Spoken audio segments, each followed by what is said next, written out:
C Krishnareddy ಅಂತ ಬಾಗೇಪಲ್ಲಿ ತಾಲೂಕಲ್ಲಿ ಈ ರುದ್ರಾಭಿಷೇಕ ಮತ್ತು ಭರ್ಜನ್ಯ ಯಾಗ ಒಂದು ದೇಶದ ಒಂದು ಕಲ್ಯಾಣಕ್ಕಾಗಿ ಅದನ್ನು ನೆರವೇರಿಸ್ಕೊಡ್ಬೇಕಂದ್ರೆ ತಮ್ಮ ಸ್ವಾಮಿಗಳ ಒಂದು ಶಕ್ತಿಯಿಂದ ಮಾಡಿಕೊಡ್ಬೇಕಂತೇಳಿ ತಾವು ಇಲ್ಲಿ ಬಂದಿದ್ದೇವೆ.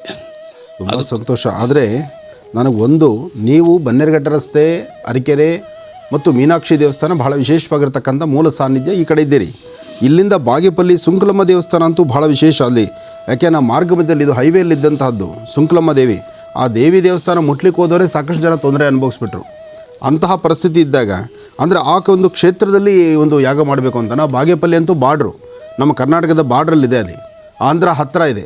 ಮಳೆ ಮತ್ತು ಬಿಸಿಲು ಜಾಸ್ತಿನೇ ಆ ಭಾಗದಲ್ಲಿ. ನಿನ್ನೆಯಿಂದ ಅಷ್ಟೇ ನಾವು ನಮ್ಮ ಕಾರ್ಯಕ್ರಮದಲ್ಲಿ ಸಾಕಷ್ಟು ಹೇಳ್ತಾ ಇದ್ದೀವಿ, ಆದಷ್ಟು ಎಲ್ಲರೂ ಪ್ರಾರ್ಥನೆ ಮಾಡಿ, ಸಾಮೂಹಿಕವಾದಂಥ ಪ್ರಾರ್ಥನೆ ಬೇಕು, ರುದ್ರದೇವರು ತೃಪ್ತರಾಗಬೇಕು, ಶೀಘ್ರವಾಗಿ ವರ್ಣನ ಕೃಪೆ ಆಗಬೇಕು ಅಂತ. ಹಾಗೆ ಈಗಾಗಲೇ ನೀವು ಈ ತೀರ್ಮಾನ ತೆಗೆದುಕೊಂಡಿದ್ದೀರಿ, ಇದು ಭಾಳ ಸಂತೋಷವೇ ವಿಚಾರ. ಆದರೂ ನೀವು ಅರಕೆರೆಯಲ್ಲಿದ್ದುಕೊಂಡು ಬಾಗೇಪಲ್ಲಿ ಕಡೆ ಹೇಗೆ? ಅಲ್ಲಿ ಇರುವಂಥ ಜನಗಳು ತುಂಬ ಕಷ್ಟದಲ್ಲಿ ನೊಂದಿದ್ದಾರೆ. ನಾವು ಇಲ್ಲಿ ನಮ್ಮ ಒಂದು RJSಲ್ಲಿ ಡೈರೆಕ್ಟ್ರಾಗಿ ಚೇರ್ಮನ್ರಾಗಿದ್ದೆ. ಅಲ್ಲಿ ನಾವು ಓದುವಂಥ ಮಕ್ಕಳು, ಹೆಣ್ಮಕ್ಳಾಗ್ಬೋದು ಗಂಡು ಮಕ್ಕಳಾಗ್ಬೋದು, ಅವ್ರಿಗೆ ಹಾಸ್ಟೆಲ್ಗೆ ತೊಂದರೆ ಆಗಿ ಅಲ್ಲಿ ಬರೋವಾಗ ಅವರ ಒಂದು ಕಷ್ಟ ಕಾರ್ಪಣ್ಯಗಳು ನಮ್ಮ ತಲೆಗೆ ಬಂತು. ಆ ಒಂದು ನಿರ್ವಹಣೆ ಆಗಬೇಕಾದ್ರೆ ಅಲ್ಲಿ ಒಂದು ಪ್ರಶಾಂತವಾಗಿ ಒಂದು ಒಳ್ಳೆಯ ಒಂದು ಸ್ಕೂಲನ್ನು ನೆರವೇರಿಸ್ಬೇಕಂತ ಬಂದಿದ್ದೀವಿ. ಅಲ್ಲಿ ಬಂದ ಮೇಲೆ ಅಲ್ಲಿ ಸ್ವಲ್ಪ ಒಂದಷ್ಟು ಜಮೀನು ಮಾಡಿದ್ದೀವಿ. ಒಂದು ಒಳ್ಳೆಯ ಹಾಸ್ಪಿಟ್ಲು, ಒಳ್ಳೆಯ ಸ್ಕೂಲು ಮಾಡುವಂಥ ಉದ್ದೇಶ ಇಟ್ಕೊಂಡು ಬಂದಿರೋದಲ್ಲಿ ಅಲ್ಲಿ ಬಂದು ಈ ನೀರಿನ ಅಭಾವ ಇರೋದರಿಂದ ಅದೇ ರೀತಿಯಲ್ಲಿ ಒಂದು ಬೋರ್ವೆಲ್ ಕೂಡ ನಾವು ಸ್ವಂತವಾಗಿ ಪರ್ಚೇಸ್ ಮಾಡಿ ಸುಮಾರು ಡೀಸೆಲ್ಲು ವೆಚ್ಚದಲ್ಲಿ ಅವ್ರಿಗೆ ಸುಮಾರು ಒಂದು 400-500 ಬೋರ್ವೆಲ್ಗಳು ಕೊರೆದಿದ್ದೀವಿ. ಮತ್ತು ಅಲ್ಲಿ ಭೂಮಿಯಲ್ಲಿ ಹಿಂಗೋಗಿರೋದ್ರಿಂದ ಬೋರ್ವೆಲ್ಗಳು ಕೂಡ ಸರಿಯಾಗಿ ಬರ್ತಾಯಿಲ್ಲ. ಅದು ವರ್ಣನ ಒಂದು ಶಕ್ತಿ ಬಂದರೆ ಅಲ್ಲಿ ಭೂಮಿ ತಾಯಿ ನಮ್ಮ ಒಂದು ನೀರಿನ ಒಂದು ವ್ಯವಸ್ಥಿತಿ ಬರ್ಬೋದು ಅಂತ ಒಂದು ಅನುಕೂಲ. ಆದರೂ ಸಹ ನಮ್ಮ ಒಂದು ಇದು ಜೀವರಾಶಿಗಳು, ಕೋಟ್ಯಾಂತರ ಜೀವರಾಶಿಗಳಿಗೂ ಮತ್ತು ನೀರಿನ ಒಂದು ವ್ಯವಸ್ಥೆ ಇಲ್ಲ. ಇದು ಹನುಮಂತ ಕೋತಿಗಳಾಗ್ಬೋದು, ನಾಯಿಗಳಾಗ್ಬೋದು, ಒಂದು ಸಣ್ಣ ಪಕ್ಷಿಗಳಾಗ್ಬೋದು, ಆ ಒಂದು ಶಕ್ತಿಯನ್ನು ಕಣ್ಣಿನಲ್ಲಿ ನೋಡಿದಾಗ ಈ ಪಾಪವನ್ನು ಹೊಂದಿದೆಯಲ್ಲ, ನಾವು ಒಂದು ರೈತರ ಮಗನಾಗಿದ್ದೀನಿ, ಆ ಕಷ್ಟ ಕಾರ್ಪಗಳನ್ನು ನಾವು ನೊಂದಿದ್ದೀನಿ. ಆ ನೊಂದಿದ್ದಕ್ಕೋಸ್ಕರವಾಗಿ ಒಂದು ನೀರಿಲ್ಲದ ಜಾಗದಲ್ಲಿ ಯಾವ ಒಂದು ಅನುಕೂಲ ಮಾಡಬೇಕು, ವರ್ಣಯಾಗ ಮಾಡಿ, ಭರ್ಜನ್ಯ ಯಾಗ ಮಾಡಿ, ಭರ್ಜನ್ಯ ಜಪ ಮಾಡಿ, ಒಂದು ಮೇಲೆ ಇರುವಂಥ ಭಗವಂತನನ್ನು ಕೆಳಗಡೆ ತರುವ ಶಕ್ತಿ ತರಲಿ ಅಂತೇಳಿ ತಮ್ಮ ಸ್ವಾಮಿಗಳ ಒಂದು ಪಾದ ನಮಸ್ಕಾರ ಮಾಡಿ ಅವರಲ್ಲಿ ಕೇಳ್ಕೊಳ್ತಾ ಇದ್ದೀವಿ. ಎಷ್ಟು ಅದ್ಭುತವಾದಂಥ ನಿಮ್ಮ ಒಂದೊಂದು ಮಾತು. ನೀವು ಬಹುಶಃ ಮೈಕ್ ಮುಟ್ಟಿಲ್ಲ, ಮೈಕ್ ಇಲ್ದಿರ ಇರ್ತಕ್ಕಂಥವ್ರು, ಆದರೂ ಸಹಿತ ಇಷ್ಟು ಜ್ಞಾನದಿಂದ ಸಮಾಜಕ್ಕೆ, ಅದರಲ್ಲೂ ಆ ಪಶು ಪಕ್ಷಿ ಪ್ರಾಣಿಗಳ ಬಗ್ಗೆ ನಿಮ್ಮೊಂದು ಅಂತಃಕರಣ ಇದೆಯಲ್ಲ, ಅದು ಬಹಳ ಮುಖ್ಯ. ಖಂಡಿತವಾಗಲೂ ಈ ಬಾರಿ ನಡೆಸುವಂತಹ ಈ ರುದ್ರ ಪರಸ್ತರ ಪರ್ಜನ್ಯ ಮಹಾಯಾಗದಲ್ಲಿ ವರ್ಣದೇವರು ತೃಪ್ತರಾಗಿ, ಸಾಂಬ ಸದಾಶಿವನ ಅನುಗ್ರಹವಾಗಿ ನಿಮ್ಮ ಬಾಗೇಪಲ್ಲಿ ಮತ್ತು ಸುತ್ತಮುತ್ತ ಭಾಗದಲ್ಲಿ ಖಂಡಿತ ಒಳ್ಳೆ ಮಳೆ ಆಗುತ್ತೆ. ಆದರೂ ನೀವು ದೇಶ ಹಿತಕ್ಕಾಗಿ, ಲೋಕ ಕಲ್ಯಾಣಾರ್ಥವಾಗಿ ಅಂತಕ್ಕಂಥ ಈ ಮಹಾ ಸಂಕಲ್ಪವನ್ನು ಮಾಡ್ತಿದ್ದೀರಿ. ಈ ಸಂಕಲ್ಪ ಖಂಡಿತವಾಗಲೂ ಇದು ಶ್ಲಾಘನೀಯ. ಎಲ್ಲರೂ ಮುಂಚೂಣಿಯಲ್ಲಿ ನಿಂತು ಇದನ್ನೆಲ್ಲರೂ ಮಾಡಬೇಕಾಗಿರ್ತಕ್ಕಂಥದ್ದು. ತಾವು ಇದನ್ನು ನಾವು ನಿನ್ನೆಯಷ್ಟೇ ಪ್ರಾರಂಭ ಅಂದ್ಕೊಂಡ್ವಿ, ಇವತ್ತಾಗಲೇ ತಾವು ಬಂದಿದ್ದೀರಿ, ಭಾಳ ಸಂತೋಷ. ನೀವು ಮಾಡ್ತಿರ್ತಕ್ಕಂತಹ ಈ ಧಾರ್ಮಿಕ ಸೇವೆ ಜೊತೆಗೆ ಲೋಕ ಕಲ್ಯಾಣಾರ್ಥವಾಗಿ ನಡೀತಿರ್ತಕ್ಕಂಥ ಈ ಮಹತ್ತರವಾಗಿರ್ತಕ್ಕಂಥ ಸೇವೆ, ಇದರ ಯಾಗದ ಫಲ ಸಂಪೂರ್ಣವಾಗಿ ಬೇಗ ಸಿಗಲಿ, ಆದಷ್ಟು ಬೇಗ ವರ್ಣನ ಕೃಪೆ ಆಗಲಿ ಅಂತ ನಾನು ಸಹಿತ ದೇವರನ್ನ ಪ್ರಾರ್ಥನೆ ಮಾಡ್ತೀನಿ. ಹಾಗೆ ಮೀನಾಕ್ಷಿ ಸುಂದರೇಶ್ವರರ ಸಂಪೂರ್ಣ ಅನುಗ್ರಹ ನಿಮ್ಮ ಪರಿವಾರ ಸಂಪೂರ್ಣವಾಗಿ ಎಲ್ಲರಿಗೂ ಇರಲಿ ಅಂತ ನಾನು ದೇವರನ್ನು ಪ್ರಾರ್ಥಿಸ್ತೇನೆ. ನಾಡಿನಲ್ಲಿ ವರ್ಣನ ಕೃಪೆಯಾಗಬೇಕಾಗಿದೆ, ಅದಕ್ಕಾಗಿ ಮಳೆಗಾಗಿ ಪ್ರಾರ್ಥನೆ ಸಲ್ಲಿಸಬೇಕಾಗಿದೆ. ಪ್ರತಿಯೊಂದು ಗ್ರಾಮ ತಾಲೂಕುಗಳಲ್ಲಿ ನಿಮ್ಮ ಭಾಗಗಳಲ್ಲಿರ್ತಕ್ಕಂಥ ಶಿವಾಲಯಗಳಲ್ಲಿ ಶಿವನಿಗೆ ಒಂದು ವಿಶೇಷವಾಗಿರ್ತಕ್ಕಂಥ ರುದ್ರನಿಗೆ ರುದ್ರಾಭಿಷೇಕವನ್ನು ನಡೆಸಿ. ರುದ್ರಾಭಿಷೇಕ, ಪರ್ಜನ್ಯಾನುಷ್ಠಾನ ಜೊತೆಗೆ ಪರ್ಜನ್ಯ ಜಪ, ಪರ್ಜನ್ಯ ಮಂತ್ರದಿಂದ ಜಪಿಸಿ ತ್ರ್ಯಂಬಕೇಶ್ವರನಿಗೆ, ವಿಶ್ವೇಶ್ವರನಿಗೆ, ಅಗಸ್ತ್ಯೇಶ್ವರನಿಗೆ, ಮಹೇಶ್ವರನಿಗೆ, ಸಾಂಬ ಸದಾಶಿವನಿಗೆ ಒಂದು ವಿಶೇಷವಾಗಿರ್ತಕ್ಕಂಥ ಅನುಷ್ಠಾನವನ್ನು ಮಾಡಿಸಿ ಸ್ವಾಮಿಗೆ ಒಂದು ಹೋಮ ಹವನವನ್ನು ನಡೆದಾಗ ಖಂಡಿತ ಆಯಾ ಪ್ರಾಂತ್ಯಗಳಲ್ಲಿ ವರ್ಣನ ಕೃಪೆ ಆಗುತ್ತೆ. ಇದು ಮೊನ್ನೆಯಿಂದಲೂ ನಾವು ತಿಳಿಸ್ತಾ ಇದ್ದೇವೆ. ಈಗಾಗಲೇ ನಾವು ಸಹಿತ ನಮ್ಮ ಪ್ರಾಂತ್ಯದಲ್ಲಿ ಇಂಥದ್ದೊಂದು ಕಾರ್ಯಕ್ರಮ ಮಾಡಬೇಕು ಅಂಥೇಳಿ ನಮ್ಮ ಅರಕೆರೆ ಕೃಷ್ಣಾರೆಡ್ಡಿಯವರು ಮುಂದುವರೆದಿದ್ದಾರೆ. ಒಟ್ಟಾರೆ ಹೇಳಬೇಕಂದ್ರೆ ನಡೆಯುವಂತಹ ಈ ಧಾರ್ಮಿಕತೆ, ಆಧ್ಯಾತ್ಮಿಕತೆ, ಅದರಲ್ಲೂ ಪ್ರಕೃತಿ ಒಂದು ವಿಶೇಷಕ್ಕಾಗಿ ಪ್ರಕೃತಿಯಲ್ಲಿ ಆಗ್ತಿರ್ತಕ್ಕಂತಹ ಅವಘಡಗಳು, ಯಾಕೆಂದರೆ ಸಂಪೂರ್ಣವಾಗಿ ಇನ್ನಷ್ಟು ಬಿಸಿಲು ಜಾಸ್ತಿಯಾಗಿ ಇನ್ನಷ್ಟು ಅವಘಡಗಳಾದ ಮೇಲೆ ನಾವು ಇದನ್ನು ಎಚ್ಚೆತ್ತುಕೊಳ್ತೀವಿ ಅನ್ನೋದಕ್ಕಿಂತ ಈಗ ನಾವು ಈ ಪ್ರಾರಂಭದಲ್ಲೇ ಈ ಸಂಕಲ್ಪವನ್ನು ಮಾಡಿದ್ರೆ ಖಂಡಿತ ಶೀಘ್ರವಾಗಿ ವರ್ಣನ ಕೃಪೆ ಆಗುತ್ತೆ. ಅರಕೆರೆ ಕೃಷ್ಣಾರೆಡ್ಡಿ ಫಾರಂ ಅಂತ ಹೇಳ್ತಕ್ಕಂಥದ್ದು ಕೊತ್ತುಕೋಟೆ ಗ್ರಾಮ, ಸುಂಕಲಮ್ಮ ದೇವಸ್ಥಾನ. ಈ ಸುಂಕಲಮ್ಮನ ದೇವಸ್ಥಾನದ ಪವಾಡ ಇದೆಯಲ್ಲ, ಅದು ಸಾಮಾನ್ಯವಾದ್ದಲ್ಲ. ಇದು ರಸ್ತೆಯ ಮಧ್ಯದಲ್ಲಿತ್ತು. ಹೈವೇನಲ್ಲಿ ಬಾಗೇಪಲ್ಲಿ ಆ ಭಾಗದಲ್ಲಿ ಮುಂದಕ್ಕೆ ಹೊರಡಬೇಕಾದ್ರೆ, ಬಹುಶಃ ಅದು ಅನಂತಪುರ ರೋಡ್ ಅನಿಸುತ್ತೆ. ಬಾಗೇಪಲ್ಲಿ, ಚಿಕ್ಕಬಳ್ಳಾಪುರ ಬಳ್ಳಾರಿ ರೋಡ್ ಅಂತಲೂ ಹೇಳ್ತಾರೆ. ಚಿಕ್ಕಬಳ್ಳಾಪುರ ದಾಟಿ ಬಾಗೇಪಲ್ಲಿ ಹೊರಟು ಅದೇ ರಸ್ತೆಯಲ್ಲಿ ಸುಂಕಲಮ್ಮ ದೇವಸ್ಥಾನ ಮಾರ್ಗ ಮಧ್ಯದಲ್ಲಿತ್ತು, ರಸ್ತೆಗೆ ಸೆಂಟ್ರಲ್ಲಿತ್ತು. ಅದನ್ನು ತೆಗಿಲಿಕ್ಕೆ ಅಂತ ಹೊರಟಾಗ JCP ಕೆಲಸ ಮಾಡ್ತಕ್ಕಂಥವ್ರು ಒಂದಷ್ಟು ಅವಘಡಗಳಿಗೆ ಈಡಾದರು. ಅದಕ್ಕೆ ಸಂಬಂಧಪಟ್ಟಂಥ ಕಾಂಟ್ರಾಕ್ಟ್ರು ಅವ್ರಿಗೂ ಸ್ವಲ್ಪ ವ್ಯತ್ಯಾಸಗಳಾಯಿತು. ಹೀಗೆ ಸಾಕಷ್ಟು ಅಸಮಾಧಾನ ಆಯಿತು. ಅದಾದ ನಂತರ ತಾಯಿ ಬಳಿ ಒಂದು ಸಂಕಲ್ಪ ಆಯಿತು. ಸಂಕಲ್ಪ ಏನಂತ ಮಾಡಿದ್ರು, ಅಮ್ಮ ನೀನು ಎಲ್ಲಿದೆಯೋ ಆ ಸ್ಥಳದಲ್ಲಿ ಸ್ವಲ್ಪ ಮಟ್ಟಿಗೆ ನಿಮ್ಮನ್ನು ಬದಲಾಯಿಸಿದ್ರು, ಈ ಸ್ಥಳದಲ್ಲಿ ವಿಶೇಷವಾದಂಥ ಪೂಜೆಗೆ ಭಕ್ತರಿಗೆ ತೊಂದರೆ ಇಲ್ಲದಂಥ ರೀತಿ ಇಲ್ಲಿ ನೀನು ನೆಲೆಸಬೇಕು, ಇಲ್ಲಿ ನೀನು ಆಶೀರ್ವಾದ ಬೇಕು ಅಂತ ಅಲ್ಲಿ ಪ್ರಾರ್ಥನೆ ಸಲ್ಲಿಸಿದ್ರು. ಪ್ರಾರ್ಥನೆ ಸಲ್ಲಿಸಿದಾದ ನಂತರ ಅಲ್ಲಿ ಕೆಲಸವೂ ಬಹಳ ವೇಗವಾಗಾಯಿತು, ರಸ್ತೆಗಳು ಚೆನ್ನಾಗಾಯಿತು, ಯಾವುದೇ ತೊಂದರೆ ತಾಪತ್ರೆ ಆಗಲಿಲ್ಲ. ಇವತ್ತಿಗೂ ಸಹಿತ ತಾಯಿ ಸುಂಕಲಮ್ಮನ ದೇವಸ್ಥಾನ ಬಹಳ ಪ್ರವರ್ಧಮಾನಕ್ಕೆ, ಬಹಳ ಹೆಸರುವಾಸಿಯಾಗಿ ಇವತ್ತಿಗೂ ಸಹಿತ ಆ ತಾಯಿಯ ದರ್ಶನಕ್ಕೆ ರಾಜ್ಯದ ನಾನಾ ಮೂಲೆಗಳಿಂದ ಭಕ್ತರಲ್ಲಿ ಬರ್ತಾರೆ. ಬಾಗೇಪಲ್ಲಿ ಆಂಧ್ರ ಹತ್ತತ್ರ ಇರತಕ್ಕಂಥದ್ದು, ಅಂದರೆ ಆಂಧ್ರ ಬಾರ್ಡ್ರ್, ಕರ್ನಾಟಕ ಬಾರ್ಡ್ರ್ ಆಗುತ್ತೆ ಕಡೆ ಭಾಗಗಳಲ್ಲಿ. ಹಾಗಾಗಿ ಬಿಸಿಲಿನ ತಾಪಮಾನ ಸಾಕಷ್ಟಿದೆ, ಮಳೆನೂ ಕಡಿಮೆ ಇದೆ. ಮಳೆ ಕಡಿಮೆ ಇರೋದ್ರಿಂದ ಬರೀ ಬಾಗೇಪಲ್ಲಿ ಮಾತ್ರ ಮನಸ್ಸಲ್ಲಿ ಇಟ್ಕೊಂಡಿಲ್ಲ, ಇರ್ತಕ್ಕಂಥದ್ದು ಲೋಕ ಕಲ್ಯಾಣಾರ್ಥವಾಗಿ ಸಮಸ್ತರಿಗೂ ಅನುಕೂಲ ಆಗಲಿ ಅಂತ, ಎಲ್ಲರಿಗೂ ಅನುಕೂಲ ಆಗಲಿ ಅನ್ನುವಂತಹ ಒಂದು ಮಹೋದ್ದೇಶದಿಂದ ಭಗವಂತನ ಸಾಂಬ ಸದಾಶಿವನ ಪ್ರಾರ್ಥನೆ ಮಾಡಿ ಅಲ್ಲಿ ವಿಶೇಷವಾಗಿರ್ತಕ್ಕಂಥ ರುದ್ರನಿಗೆ ರುದ್ರಾರ್ಚನೆ ಜೊತೆಗೆ ಪರ್ಜನ್ಯ ಜಪ, ಶಾಂತಿ ಹೋಮಗಳನ್ನು ಅಲ್ಲಿ ನಡೆಸ್ತಾ ಇದ್ದಾರೆ. ಇದೇ ಬರ್ತಕ್ಕಂತಹ 29ನೇ ತಾರೀಕು ಈ ಕಾರ್ಯಕ್ರಮಕ್ಕೆ ನಾನು ಬರ್ತಿದ್ದೇನೆ. ಜೊತೆಗೆ ಬಾಗೇಪಲ್ಲಿಯಲ್ಲಿ ಮತ್ತೊಂದು ವಿಶೇಷ ಇದೆ. ಗಡದಿಂ ಕ್ಷೇತ್ರ, ಗಡದಿಂ ಶ್ರೀ ಲಕ್ಷ್ಮೀ ವೆಂಕಟೇಶ್ವರ ಸ್ವಾಮಿ ಸಾನ್ನಿಧ್ಯ ಬಹಳ ವಿಶೇಷವಾಗಿರ್ತಕ್ಕಂಥದ್ದು. ಅದು ಜಯಮೇಜಯ ಮಹಾರಾಜರು ಸರ್ಪಯಾಗವನ್ನು ಮಾಡುವಾಗ ಅವರಲ್ಲಿರ್ತಕ್ಕಂಥ ದೋಷಗಳ ಪರಿಹಾರಾರ್ಥವಾಗಿ ಒಂದಿಷ್ಟು ಕಡೆ ವಿಶೇಷವಾಗಿ ಶ್ರೀನಿವಾಸನ ಲಕ್ಷ್ಮೀ ವೆಂಕಟೇಶ್ವರನ್ನು ಪ್ರತಿಷ್ಠಾಪಿಸಬೇಕು ಅನ್ನೋ ಸಂಕಲ್ಪದಿಂದ ಅಲ್ಲಿ ಜಯಮೇಜಯ ಮಹಾರಾಜರು ಪ್ರತಿಷ್ಠಾಪನೆ ಮಾಡಿಸ್ತಕ್ಕಂಥದ್ದು ಅಲ್ಲಿ ನಾವು ನೋಡುವಂಥ ಗಡದಿಂ ಲಕ್ಷ್ಮೀ ವೆಂಕಟೇಶ್ವರ ಸಾನ್ನಿಧ್ಯ. ಮೂರ್ತಿ ಚಿಕ್ಕದಾದರೂ ಕೀರ್ತಿ ದೊಡ್ಡದು, ಅಂಥ ಒಂದು ವಿಶೇಷತೆ. ಜೊತೆಗೆ ಒಂದು ಹೆಸರು, ಒಂದು ಸಂತೋಷ. ಇನ್ನೊಂದು ವಿಶೇಷ ಏನಪ್ಪ ಅಂದರೆ, ಪ್ರತಿ ದೇವಾಲಯಗಳಲ್ಲೂ ಅರ್ಚಕರಿದ್ದಾರೆ. ಪ್ರತಿ ದೇವಾಲಯಗಳಲ್ಲೂ ಅರ್ಚಕರು ಅವರ ಗರ್ಭಗುಡಿಯಲ್ಲಿರ್ತಕ್ಕಂಥ ಸ್ವಾಮಿಯ ಸೇವೆಯನ್ನು ನಿಷ್ಠೆಯಿಂದ ಭಕ್ತಿಯಿಂದ ಮಾಡ್ತಾರೆ. ಜೊತೆಗೆ ಅವರ ಜವಾಬ್ದಾರಿ ಎಷ್ಟಿದೆಯೋ ಅಷ್ಟರಲ್ಲೇ ಇರ್ತಾರೆ. ಆದರೆ ಇಲ್ಲಿರ್ತಕ್ಕಂಥ ಅರ್ಚಕರು ಅವರ ಮಿತಿಮೀರಿದಂತಹ ಸೇವೆ. ಬಹುಶಃ ಈ ಸಾಧನೆ ಮಾಡಿರ್ತಕ್ಕಂಥ ಈ ಸಾಧನಾ ಪುರುಷನಿಗೆ ಎಷ್ಟು ನಮಸ್ಕಾರ ಹೇಳಿದ್ರು ಕಡಿಮೆನೇ. ನೋಡಬೇಕು ನೀವು ಅಲ್ಲಿ ನಡೆದಿರ್ತಕ್ಕಂಥ ಸೇವೆಗಳು, ಆ ದೇವಸ್ಥಾನದ ವಿಮಾನ ಗೋಪುರ, ದೇವಸ್ಥಾನದ ಹೊರಗಿರ್ತಕ್ಕಂಥ ರಾಜಗೋಪುರ, ಆ ದೇವಸ್ಥಾನದ ಮುಂಭಾಗದಲ್ಲಿರ್ತಕ್ಕಂಥ ಧ್ವಜಸ್ತಂಭ, ಬರ್ತಕ್ಕಂಥ ಭಕ್ತರಲ್ಲಿ ಅವರ ಮನೋಕಾಮನೆ ಬೇಗ ಸಿದ್ಧಿಯಾಗಲಿ ಅಂತ ಶ್ರೀನಿವಾಸನ ಪಾದದಲ್ಲಿ ಅವರ ಸಂಕಲ್ಪವನ್ನು ಇಟ್ಟು ಅವರ ಮನೋಕಾಮನೆಗಳು ಸಿದ್ಧಿ ಆದ ನಂತರ ಪುನಃ ಬಂದು ಸ್ವಾಮಿ ನಾವೇನು ಮಾಡಬೇಕು ಅಂದರೆ ಇಂತಿಂಥ ಸೇವೆಗಳನ್ನು ಈ ದೇವಸ್ಥಾನಕ್ಕೆ ಮಾಡಿ ಅಂತ ಹೇಳಿ ಇವತ್ತಿಗೆ ಆ ದೇವಸ್ಥಾನವನ್ನು ಒಂದು ವಿಶೇಷವಾಗಿರ್ತಕ್ಕಂಥ ರಾಜರ ಅರಮನೆಗಿನ ಜೋರಾಗಿ ಮಾಡಿಟ್ಟಿದ್ದಾರೆ. ಅಂತಹ ಒಂದು ಗಡದಿಂ ಕ್ಷೇತ್ರದ ಶ್ರೀ ಲಕ್ಷ್ಮೀ ವೆಂಕಟೇಶ್ವರ ಸ್ವಾಮಿಯ ಆ ಸಾನ್ನಿಧ್ಯಕ್ಕೂ ಸಹಿತ ಅಲ್ಲಿ ದರ್ಶನಕ್ಕೆ ಹೊರಟು ಅಲ್ಲಿಂದ ಬಾಗೇಪಲ್ಲಿಯಲ್ಲಿರ್ತಕ್ಕಂಥ ಇನ್ನೊಂದು ಶಿವಾಲಯಕ್ಕೆ ಬಂದು ಆ ಶಿವಾಲಯದಿಂದ ಈ ಒಂದು ವೇದಿಕೆಗೆ ಬರುವಂತಹ ಒಂದು ಕೈಂಕರ್ಯವನ್ನು ಇದೇ ಬರ್ತಕ್ಕಂಥ 29ನೇ ತಾರೀಕು ಬೆಳಗ್ಗೆ 10:30 ಅಷ್ಟೊತ್ತಿಗೆ 10 ಗಂಟೆಗೆ ನಾನು ಅಲ್ಲಿ ಬರ್ತೇನೆ. ಲೋಕ ಸಮಸ್ತ ಸುಖಿನೋ ಭವಂತು, ಸಮಸ್ತ ಸನ್ಮಂಗಳಾನಿ ಭವಂತು. ಹಾಗಾಗಿ ಈ ಒಂದು ಆಹ್ವಾನ ಪತ್ರಿಕೆ ತಮ್ಮೆಲ್ಲರಿಗೂ ಇದೆ. ಇದು ಬರೀ ಒಬ್ಬರಿಗಲ್ಲ, ಇಬ್ಬರಿಗಲ್ಲ, ಅಥವಾ ಯಾವುದೇ ಒಂದು ಜಾತಿಗೆ ಸೀಮಿತವಾದ್ದಲ್ಲ, ಅಥವಾ ಯಾರೇ ಒಬ್ಬರ ವ್ಯಕ್ತಿಗೆ ಸಂಬಂಧಪಟ್ಟದ್ದಲ್ಲ. ಎಲ್ಲರಿಗೂ, ಎಲ್ಲ ರೈತ ಬಾಂಧವರಿಗೂ, ಪ್ರತಿಯೊಬ್ಬರಿಗೂ ಸಹಿತ. ಯಾರಿಗೂ ಬೇಡ ನೀರು, ಜಲಚರಗಳು, ಪ್ರಾಣಿ ಪಕ್ಷಿಗಳು, ದನಕರುಗಳು ಎಲ್ಲರನ್ನೂ ಸಹಿತ ಆಲೋಚನೆ ಮಾಡಿ ಎಲ್ಲರನ್ನ ಮನಸ್ಸಲ್ಲಿಟ್ಟುಕೊಂಡು ಇಂಥ ಒಂದು ಮಹತ್ತರವಾಗಿರ್ತಕ್ಕಂತಹ ಯಾಗ ಬಾಗೇಪಲ್ಲಿ ಕ್ಷೇತ್ರದಲ್ಲಿ ನಡೀತಾ ಇದೆ. ಬಾಗೇಪಲ್ಲಿಯಲ್ಲಿ ನಡೆಯುವಂತಹ ಈ ಯಾಗಕ್ಕೆ ಬಾಗೇಪಲ್ಲಿ ಸುತ್ತಮುತ್ತ ಇರತಕ್ಕಂತಹ ಬಾಗೇಪಲ್ಲಿ, ಪೆರೇಸಂದ್ರ, ಚಿಕ್ಕಬಳ್ಳಾಪುರ, ಈ ಕಡೆ ದೇವನಹಳ್ಳಿ, ನನ್ನ ಹುಟ್ಟೂರಿನ ಪಕ್ಕದಲ್ಲಿ ಇಂತಹದ್ದೊಂದು ಯಾಗ ನಡೀತಿದೆ ಅಂದರೆ ಅದೊಂದು ಸಂತೋಷದ ವಿಚಾರ. ಹಾಗಾಗಿ ನಾನು ಬರ್ತಿದ್ದೇನೆ, ತಾವೆಲ್ಲರೂ ಬನ್ನಿ. ಎಲ್ಲರೂ ಸೇರಿ ರುದ್ರನಿಗೆ ಪ್ರಾರ್ಥನೆ ಸಲ್ಲಿಸೋಣ.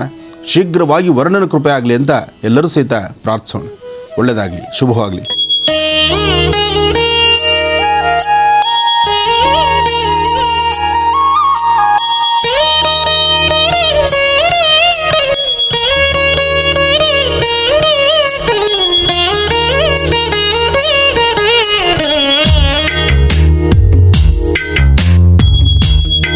ಗುರುಗಳಾದಂಥ ಮಹರ್ಷಿ ಆನಂದ ಗುರುಜಿಯವರ ಸಾನ್ನಿಧ್ಯದಲ್ಲಿ ಒಂದು ಸರ್ವಧರ್ಮೀಯರ ಸಾಮೂಹಿಕ ಮದುವೆ ಹಾಗೂ ಕನ್ನಡ ಹಬ್ಬ ಮತ್ತು ಕನ್ನಡ ರಾಜ್ಯೋತ್ಸವ ನಡೆಯಲಿದೆ. ಹಾಗಾಗಿ ಈ ಒಂದು ಕಾರ್ಯಕ್ರಮಕ್ಕೆ ರಾಜ್ಯದ ನಾನಾ ಭಾಗಗಳಿಂದ ಗುರುಜಿ ಭಕ್ತರು, ಮದುಮಕ್ಕಳು ಎಲ್ಲರೂ ಸಹ ಬಂದಿದ್ದಾರೆ, ಕನ್ನಡಾಭಿಮಾನಿಗಳು ಸಹ ಬಂದಿದ್ದಾರೆ. ಅತಿ ವಿಜೃಂಭಣೆಯಿಂದ ಈ ಒಂದು ಕಾರ್ಯಕ್ರಮ ಇನ್ನೇನು ಕೆಲವೇ ನಿಮಿಷಗಳಲ್ಲಿ ಚಾಲನೆ ಕೊಡಲಿದೆ. ಹಾಗಾಗಿ ಗುರುಜಿಯವರು ಈ ಒಂದು ಕಾರ್ಯಕ್ರಮಕ್ಕೆ ಆಗಮಿಸಲಿದ್ದಾರೆ. ಜೈ ಕರ್ನಾಟಕ ಮಾತೆ, ನಮಸ್ಕಾರ.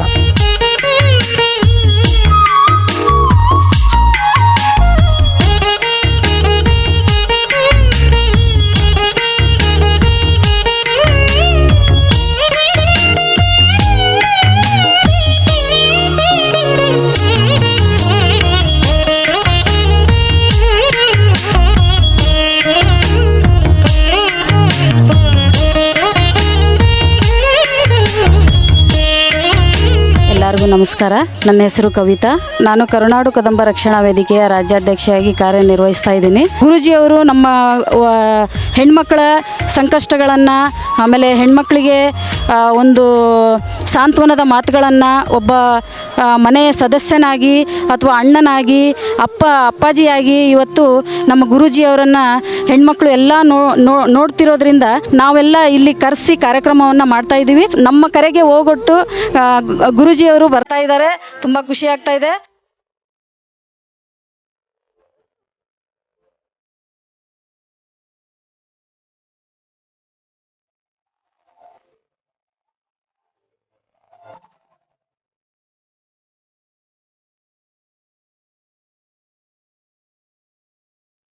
ನನ್ನ ಹೆಸರು ಪೂಜಾ. ನಮ್ಮ ಮದುವೆಗೆ ಗುರೂಜಿಯವರು ಬರ್ತಿರೋದು ತುಂಬ ಖುಷಿಯಾದ ವಿಷಯ. ಸೊ ನಾವು ಲಕ್ಕಿ ಅಂತ ಅನ್ಕೋತೀವಿ. ಅವ್ರ ಆಶೀರ್ವಾದ ಪಡಿತಾ ಇರೋದು ಒಳ್ಳೆ ವಿಷಯನೇ. ತುಂಬ ಸಂತೋಷವಾಗ್ತಾ ಇದೆ.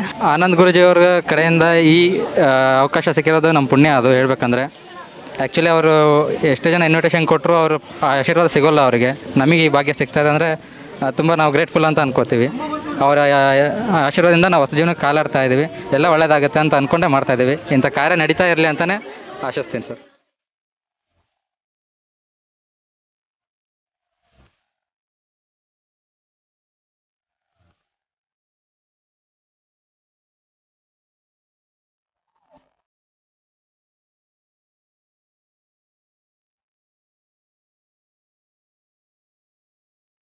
ಈ ಸಾಮೂಹಿಕ ವಿವಾಹದಲ್ಲಿ ನಾವು ಭಾಗವಹಿಸ್ತಿರೋದು ತುಂಬ ಖುಷಿ ಆಗ್ತಾ ಇದೆ. ಅದರಲ್ಲೂ ಗುರೂಜಿಯವರು ಬಂದು ನಮ್ಮ ಮೂಲಕ ಎಲ್ಲದಕ್ಕೂ 4 ಜನಕ್ಕೆ ಒಳ್ಳೇದು ಮಾಡಲಿ ಅಂತಂದೇಳಿ ಮಾಡ್ತಾ ಇದ್ದಾರೆ. ಅದರಲ್ಲಿ ನಾವು ಭಾಗವಹಿಸಿ ಮಾಡ್ತಾ ಇರೋದನ್ನು ನಮಗೆ ಖುಷಿ ತಂದು ಕೊಟ್ಟಿದೆ. ಸಾಮೂಹಿಕ ವಿವಾಹದಲ್ಲಿ ಬರೋರು ಎಲ್ಲರಿಗೂ ಒಳ್ಳೇದಾಗಲಿ ಅಂತ ಬೇಡ್ಕೊಳ್ತೀನಿ.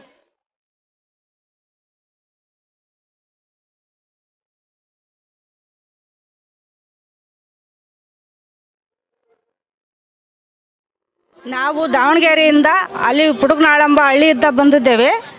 ನಾವು ಎಲ್ಲ ಸ್ವಾಮೀಜಿ ಪ್ರೋಗ್ರಾಮ್ಗಳು ನೋಡ್ತಾ ಇದ್ದಾವೆ. ನಾವು ಅನುಗ್ರಹ ಪೂಜೆಗಳನ್ನು ಮಾಡ್ತಾ ಇದ್ದಾವೆ. ನಮಗೆ ಒಳ್ಳೆಯದಾಗಿದೆ. ಇನ್ನೂ ಹೆಚ್ಚಿನ ಮಾಹಿತಿಯನ್ನು ನಮಗೆ ಇನ್ನೂ ತಿಳಿಸ್ಕೊಡೋಕೆ ಇದನ್ನು ಮಾಡ್ತಾ ಇದ್ದಾವೆ. ಅವರು ಪೂಜೆಯನ್ನು ಹೇಳಬೇಕಾದ್ರೆ ನಮಗೆ ಕರೆಂಟ್ ಹೋಗ್ತಾವ್ರೆ, ಇಲ್ಲ ಡಿಸ್ ಹೋಗುತ್ತೆ. ಅದು ಖಂಡನಯ ನಮಗೆ ಒಂದು ಪುಸ್ತಕಗಳನ್ನು ಕೇಳ್ತಾ ಇದ್ದಾವೆ. ಪೂಜೆ ಮಾಡುವ ಯಾವ ಪೂಜೆಯನ್ನು ಯಾವ ಥರ ಮಾಡಬೇಕು ಅನ್ನೋದಕ್ಕೆ ಪುಸ್ತಕಗಳನ್ನು ಕೇಳ್ತಾ ಇದ್ದಾವ್ರಿ ನಾವು ಸ್ವಾಮೀಜಿಗಳಿಂದ. ನಮಗೆ ಗುರುಜಿಯಿಂದ ಮಾತನಾಡೋಕ್ಕೂ ತುಂಬ ಇದೆ ಹೇಳೋಕ್ಕಂದ್ರೆ. ಭಾಳ ಪೂಜೆ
ಗುರೂಜಿಗಳ ಪಾದಕ್ಕೆ ನಮಸ್ಕಾರ ಹೇಳ್ತಾ ನಾನು ಮಾತು ಶುರು ಮಾಡ್ತಾ ಇದ್ದೀನಿ.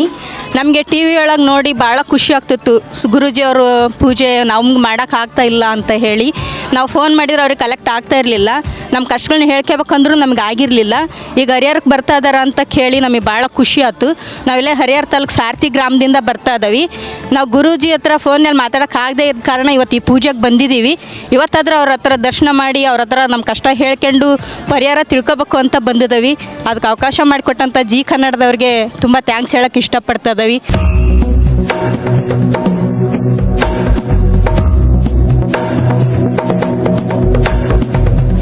गिरिनन्दिनि नन्दितमेदिनि विश्वविनोदिनि नन्दनुते गिरिवरविन्द्यशिरोधिनि वासिनि विष्णुविलासिनि जिष्णुनुते भगवति हेशितिकण्ठकुटुम्बिनि भूरि कुटुम्बिनि भूरि कृते जय जय हे महिषासुरमर्दिनि रम्यकवर्दिनि शैलसुते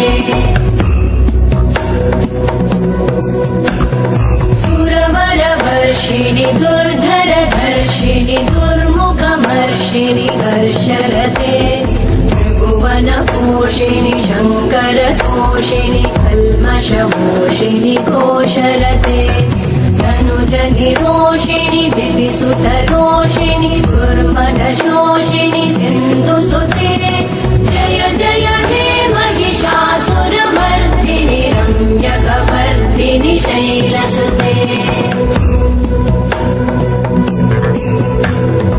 अयि जगदम्ब मदम्ब कदम्ब वनप्रियवासिनि हासरते शिखरि शिरोमणि तुङ्ग हिमालय शृङ्गनिजालय मध्यगते मधु मधुरे मधुकैटभगन् ಆನಂದ್ ಗುರೂಜಿ ಕಾಣ್ಬೇಕಾದ್ರೆ ಕೋಟಿ ಕೋಟಿ ನಮಸ್ಕಾರ.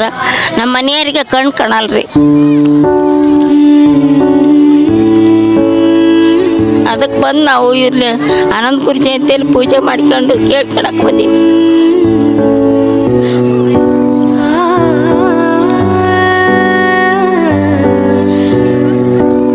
ಅವ್ರ ಆರೋಗ್ಯನೇ ಚೆನ್ನಾಗಿಲ್ಲ. ಅವ್ರಿಗೆ ಕೇಳ್ಕೊಂಡು ಯಾವುದಕ್ಕೊಂದು ನಾನು ದಾರಿ ಮಾಡ್ಕೋಬೇಕಂತ ಬಂದೀನಿ. ನನ್ನ ಮಕ್ಕಳಿಗೆ ಚೆನ್ನಾಗಾಗಲಿ, ನಮ್ಮ ಚೆನ್ನಾಗಾಗಲಿ ಅಂತ. ನಾವು ಎಲ್ಲಿ ತೋರಿಸಿದ್ರು ಚೆನ್ನಾಗದಾರ, ಆರಾಮದಾರ ಅಂತಾರೆ. ಅವ್ರ ಆರೋಗ್ಯನೇ ಚೆನ್ನಾಗಿಲ್ರಿ.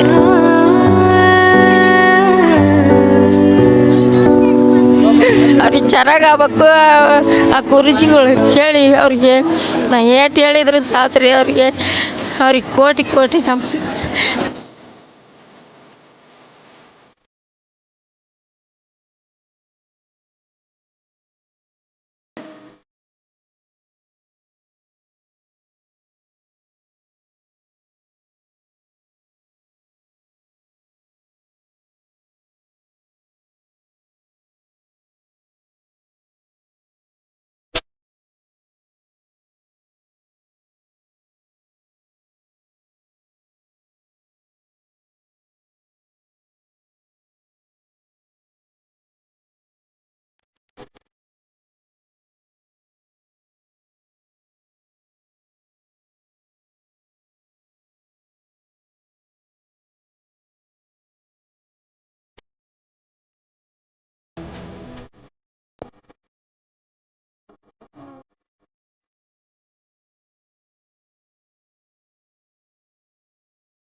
ಮೊದಲನೇದಾಗಿ ನಾನು ಆನಂದ್ ಗುರೂಜಿ ಅವರಿಗೆ ಧನ್ಯವಾದ ಹೇಳ್ತೀನಿ ರೀ.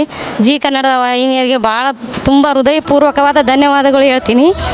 ಯಾಕೆಂದ್ರೆ ಅವರು ನಮಗೆ ಇಷ್ಟೆಲ್ಲ ಹೆಣ್ಮಕ್ಳಿಗೆ ಎಷ್ಟು ಅವಕಾಶ ಒದಗಿಸ್ಕೊಡ್ತಾರಂದ್ರೆ ಅದು ಹೇಳಕ್ಕೆ ತೀರ್ದು.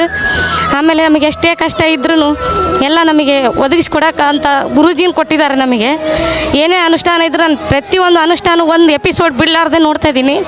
ಎಲ್ಲ ಎಪಿಸೋಡ್ನಲ್ಲಿ ನನ್ನ ಕೈಲಾದ ಮಟ್ಟಿಗೆ ಎಲ್ಲ ಅನುಷ್ಠಾನನೂ ಮಾಡಿದ್ದೀನಿ. ಅದರಿಂದ ಭಾಳ ಫಲ ಕಂಡಿದ್ದೀನಿ ರೀ. ನಾನು ಅದರಲ್ಲಿಂದ ತುಂಬ ನಾನು ಭಾಳ ನನಗೆ ಒಳ್ಳೆಯದಾಗಿದೆ ಅಂದ್ರೆ ಅಷ್ಟು ಒಳ್ಳೆಯದಾಗಿದೆ. ಹೋದ ವರ್ಷ 2 ವರ್ಷದಿಂದ ಇಲ್ಲೇ ಹರಿಹರಕ್ಕೆ ಬಂದಿದ್ದೆ ನಾನು. ನನ್ನ ಮಗನ ಇಂಜಿನಿಯರಿಂಗ್ 4 ಸಬ್ಜೆಕ್ಟ್ ಹೋಗಿದ್ದು.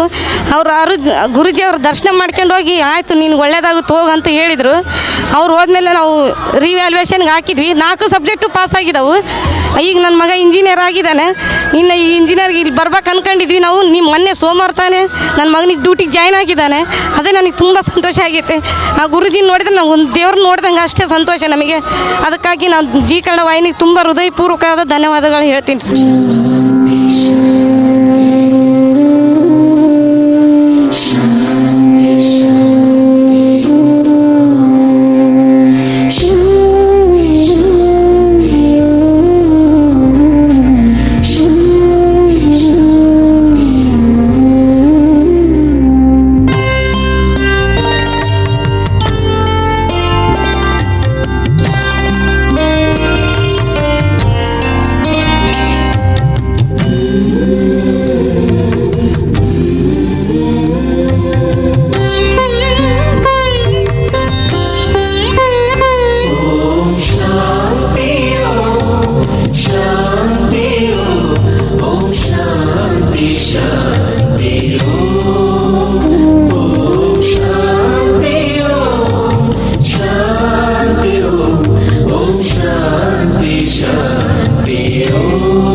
ನಮಸ್ಕಾರ ಎಲ್ರಿಗೂ.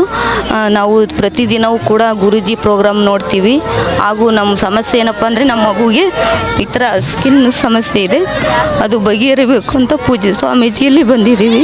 ಏನಪ್ಪ ಅಂದರೆ ಮಕ್ಕಳಿಗೆ ಹೇಳೋಂಥ ಸಂಸ್ಕೃತಿ ನಡತೆ, ಮನೆಯಲ್ಲಿ ತಂದೆ ತಾಯಿಗಳು ಯಾವ ರೀತಿ ಮಕ್ಕಳಿಗೆ ಬುದ್ಧಿ ಹೇಳ್ಬೇಕು ಅಂತ ಪ್ರತಿದಿನ ಸ್ವಾಮೀಜಿ ಮಹರ್ಷಿವಾಣಿಯಲ್ಲಿ ಹೇಳ್ತಾರೆ. ಅದನ್ನು ತಿಳ್ಕೊಂಡು ನಾವು ಮಕ್ಕಳಿಗೆ ಒಳ್ಳೆ ಸಂಸ್ಕೃತಿ ಸಂಸ್ಕಾರ ಹೇಳ್ಕೊಡ್ತಿದ್ದೀವಿ.